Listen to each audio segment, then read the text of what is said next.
Hey everyone, Jeff here, also known as the Revit Kid. Today I'm going to do something a little different.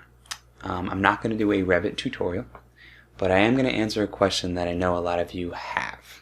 So I must get asked maybe twice a week, whether it's via email, comments, or direct messages, what laptop do I have? Or maybe the question is, what laptop should I get if I'm going to use Revit, and etc., etc., etc. So something along those lines. So I've been blogging about Revit and teaching Revit for over 12 years now, and I've kind of avoided this post and this review, mainly because I understand how drastically and fast computers and technology change. I also know that there's a lot of people with a lot of opinions on this, so I guess maybe I'm at the point now where I don't care and I don't mind. Maybe my skin is thickened up a little bit over these years, or I'm just at the point where I have a laptop that I'm comfortable enough with to share with you as far as performance, portability, and price. So without further ado, I'm going to tell you what laptop I use right now for pretty much everything, and then I'm going to tell you why I use it and give you a little more information about it. So hopefully this helps you guys if you're in the process of purchasing a laptop, maybe thinking about a new one, or just thinking about what kind of specs maybe you need or want or should focus on when it comes to using purchasing a laptop for Revit and adjacent software. So the laptop I use right now is right here. Some of you may be looking at this and saying, what on earth is that logo? That is Origin PCs. So this right here, this is an Origin PCs. It's an Evo 16S. Okay, so that means it's slim.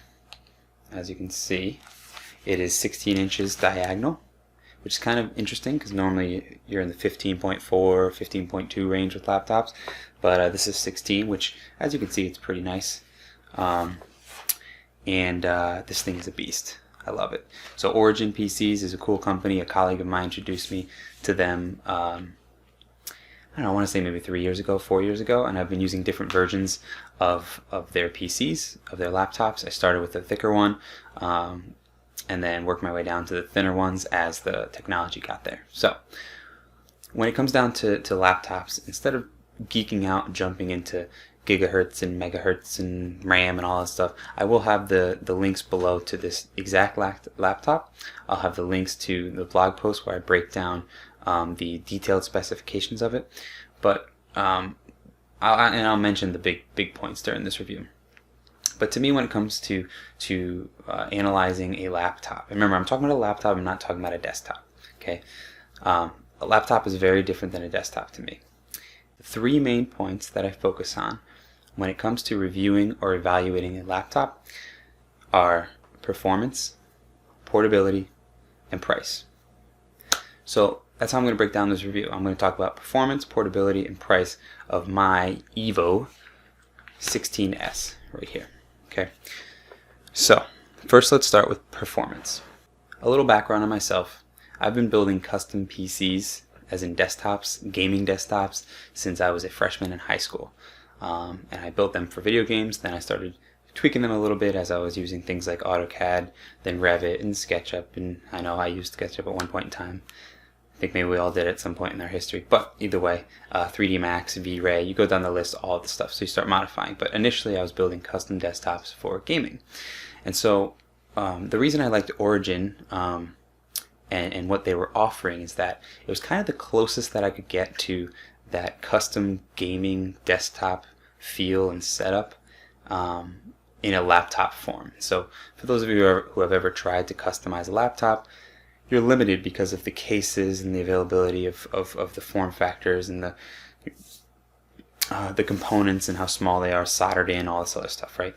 So what I liked about the Origin PCs is that you have a lot of options for customizing the components for most of their models of laptops, which is awesome. And I'm not talking about just being able to flip out different processor speeds or i7 versus i9 versus turbo boost, etc. But some of them have different LCD screens, which is nice, matte, gloss, etc. Even to the point where choosing RAM or choosing how your storage drive and your OS drive and your disk space, you're not just choosing 8, 16, 32 gig. You can actually choose what brand of memory you want to use, the speed of the memory you want to use, and so on. So I'll focus on a couple main specs, but the reality to me when it comes to performance is not necessarily the benchmarking and the pass mark values and all these other things. Yes, benchmarking, pass mark values, and all these ways of using true values to analyze the speed of a machine are great, and they do have a benefit, right? Obviously, if something scores high on a benchmark, then you can assume that it's going to handle most real world applications well. But to me, especially when we're starting to get to this point where we're using 32 plus gigs of RAM and we're maxing these things out, and we're getting beyond us, we're all using 6 and 8 core processors with the same amount of speed. To me, really evaluating a laptop is using it day to day, doing your everyday work, and then the feel of it. And so the feel of it, and anyone out there, I'm sure you guys are all using computers all the time. The fact that you're following me and you're following the blog means that you're probably on a computer most of your life. So I think you get a sense of what I mean with feel, but really it's that snappiness, it's that quickness of minimizing, maximizing, moving through programs, moving through software. And to me that no benchmark can tell me what that is. And I've had multiple laptops that have identical setups, and they still feel different to me. So what I'm going to talk about is sort of the 3 or 4 main specs of this Origin Evo 16 that I have, and then the 3 or 4 different programs that I use on a weekly, daily, hourly basis that I've used on this particular machine for over a year. This is actually a brand new model from this year, but I had last year's Evo 16 as well. And so first let's talk about the actual specs. And so this one is an i7, it's a 6-core i7, which if I wanted to I could have upgraded to an i9, but as far as I'm concerned, the i7 is perfectly fine. So it's an i7, it's got 32 gigs of RAM and 1 terabyte of hard drive space for an OS drive. That OS drive is an NVMe, so it's a quicker solid state flash type of memory. But really when it comes down to this performance piece, before I get into the graphics card, we'll talk about that in a second, the 32 gigs of RAM is pretty much where you want to be. As a minimum, I'd say, a recommended. If you're a company that does extremely large buildings in Revit, then you may want to bump up that RAM. So me personally, when it comes to the software I use, let's talk about, obviously Revit. So in Revit, I'm doing anything from small 100 square foot yoga studios up to 21-story hospital buildings. And this machine can handle all those no problem. If you're someone who is creating on a regular basis larger than 21-story hospital office building models, maybe your campus models, all that other stuff, you're kind of in a different category of user, in my opinion, probably a different category than most, and you're obviously going to be looking at hardware a little differently.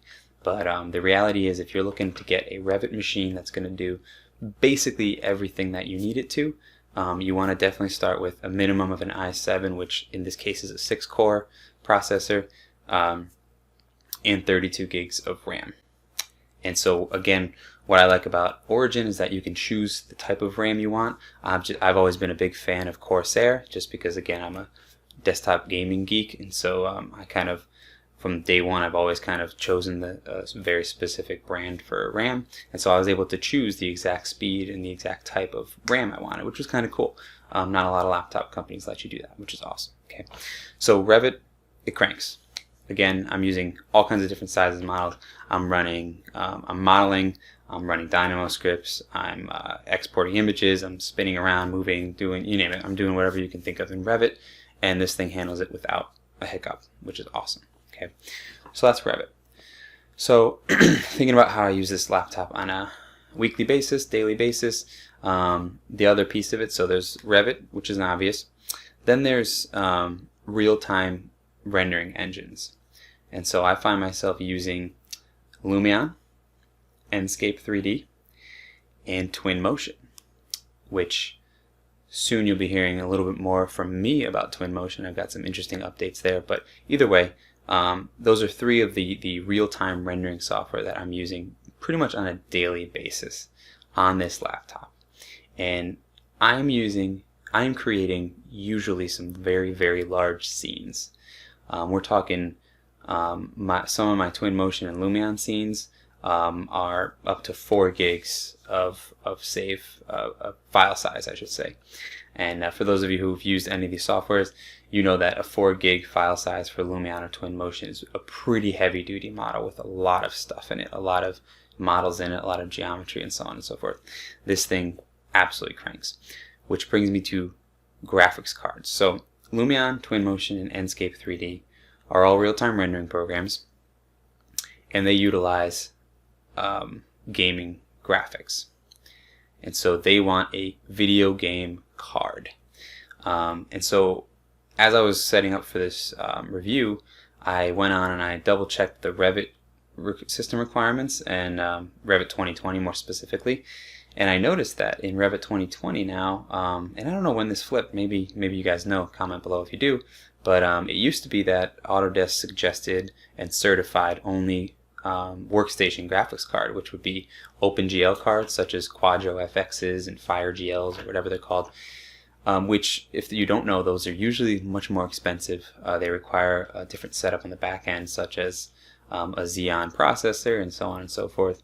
But the reality is those things are horrible when it comes to video game software such as Lumion, Twinmotion, and so on. And they're quadruple the price of a gaming graphics card. So I have always used a gaming graphics card for Revit from day one, even when Autodesk was not certifying them and you're getting that little warning. And it always ran perfectly fine, no issues at all. So that brings me to what card is in this Origin. In my laptop, I have an RTX 2080, and it's a 8 gigabyte of video RAM, and it's actually the Max-Q setup. So for those geeking out there, you know the Max-Q is not necessarily as fast as the desktop 2080.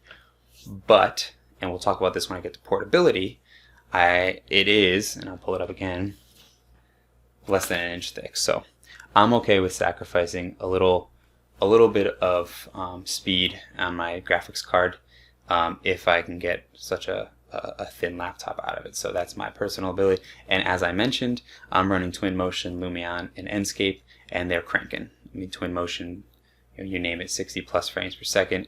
Enscape, we're using it for virtual reality, for live views while I'm designing things, and so on and so forth. And it's cranking, no hiccups. And then Lumion's the same thing. So far I talked about Revit, Lumion, Twinmotion, and Enscape. And right now, this thing is just cranking through all 4 of these. Okay, the other thing I want to mention before I jump in to portability is, actually there's 2 things I want to mention before I jump into portability. So on the performance side, if you have a laptop that feels great on the 4 softwares I just talked about, then you can almost guarantee that it's going to run everything else fine, right? I mean, I don't need to tell you that. If you have a machine that's going to crank through Revit, that it's going to crank through Word and Outlook, that's obvious, right? But I also use the Adobe Suite pretty often. That's Photoshop, Premiere, InDesign, and sometimes Illustrator. And obviously those are cranking too. The one thing I want to warn you about is to make sure you are thinking about how much storage space you're giving yourself on your OS drive.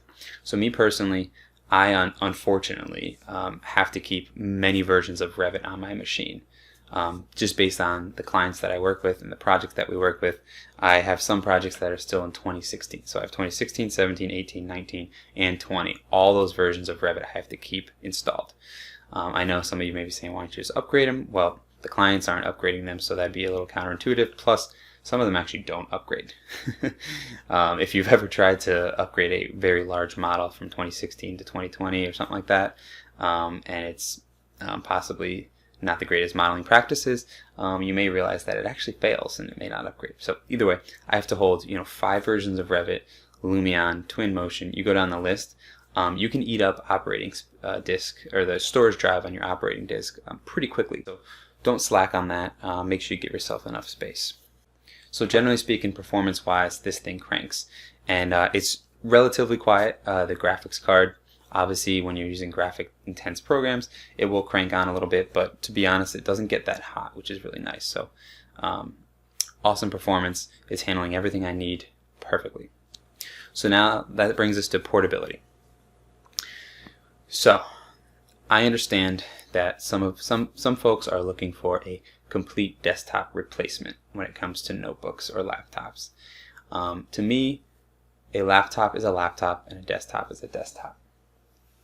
What I mean by that is, if you're going to get a laptop that weighs 10 pounds, has 2 power supplies, and is 2.5 inches thick, just get a desktop. I mean, you're not going to carry that thing around every day all the time. If you're getting a laptop for the sake of being portable, which I'm assuming for the most part you're getting a laptop because you are going to be moving around a little bit, then I think you need to be able to balance the power with the portability. And so this thing right here is portable. And I think this is one of the best balances I've had yet between portability and performance. Okay, so as I mentioned before, it is less than an inch thick. This is about, I think it's 0.74, maybe, something like that, 0.74 inches thick. It only weighs a little under 4.5 pounds. And as you can see as I'm flipping this around, the fact that this thing will compete with most desktops out there, but be this portable, is absolutely incredible. I mean, this is just, it's, to me, as someone who's been building desktops and using computers for 12 plus years, this just blows my mind that you can fit the amount of power that's in this thing. The other thing I want you to think about when it comes to portability, and that a lot of people don't think about, is the power supply. So when you think about it, you're bringing this laptop around, you're going to need the power supply, because let's be honest, you're not going to get a laptop like this and expect it to run for 7, 8, 9 hours on battery. What I was really pumped about with this thing is, you saw how big the laptop was. This is the power supply. That's it. I mean, this thing is tiny. I've been using many different laptops over the last 10 years, especially the bigger ones, the 2-inch or the 17-inch Dells, the real big workstations and stuff. And half the battle with laptops is usually not just the laptop itself, but you also have to carry one of these around. This thing is extremely, this is the smallest power supply I have yet to see with something with this much power. So something to think about when you're looking at laptops is not just the laptop, but also the power supply. So pretty awesome. That has a lot to do with the fact that it's a Max-Q graphics card, and it's all there's no mechanical parts. It's all solid state. So portability, this thing is awesome. I throw it. I move around a lot. The reason I'm using laptop is that I'm moving to different locations all the time. I'm working in different locations all the time, and I have to throw this thing in my backpack all the time. And so one of the things I do is I have an extra power supply in my backpack. So when I purchased this, I purchased a separate power supply so that I can just throw the thing right in there. And honestly, I think all the other stuff in my backpack probably weigh more than my laptop and my power supply. So this thing is great as far as portability. And then the balance between portability and performance is awesome. So awesome. We talked about the performance. I talked about the fact that I use Autodesk Revit, obviously, many versions. Use it all the time. This thing is snappy. It runs great. Twinmotion, Enscape, Lumion, the Adobe Suite. You go down the list. It just handles it perfectly fine. I have yet to have any hiccups or issues with performance as far as running is concerned, which is awesome. Portability. We talked about how weighs 4.5 pounds, nice and thin, super comfortable. The fact that you can get this much power in such a small form is fantastic. Now we have to talk about price, and so this is another thing that comes into play, right? So when you start looking at laptops of this quality with this amount of hardware, if you were to ask me even a couple years ago, to guess the price of a laptop that had 32 gigs of RAM, an 8 gigabyte 2080 RTX 2080. Of course, at the time it would have been like a 1080 or something like that because it didn't exist, but you get the idea. So an RTX or GTX 1080, depending on what it was, with 8 gigs of video RAM, a single terabyte OS drive solid state, another terabyte solid state for storage, an i7, 16 inches, all the above. I would have easily said over $4,000, right? And so I'm going to talk about the price here. If you're looking at this video a year and a half from now, I don't know what the price is going to be, but today, right now, you can get this exact model. And again, I'll link it all up in the description below. But this model that I got with the extra power supply, and this is with the 2-year full warranty and all that good stuff, it was $3,200, give or take. So not a bad price when you think about it for all I'm getting, and relatively speaking, that seems pretty competitive in the market. The other thing that's pretty neat is you can customize it, right? So let's say you wanted to be sub $3,000. I just quickly spec'd one out while I was writing this review, and instead of a 2080, I did a 2070 for the graphics card, which is still 8 gigs of RAM. It's obviously not as fast with the chipset, but I can tell you right now, I've used the 2070, and it runs a lot of this programs very well as well. And I reduced it to like a 1-year warranty and no extra power supply, and we were at like $2,400, and that doesn't include a $200 discount they're doing right now. So you're talking all of this stuff, this portable laptop with a great performance and a great track record. Again, I've been using them for three plus years, and all of that for just over $2,000. That's incredible.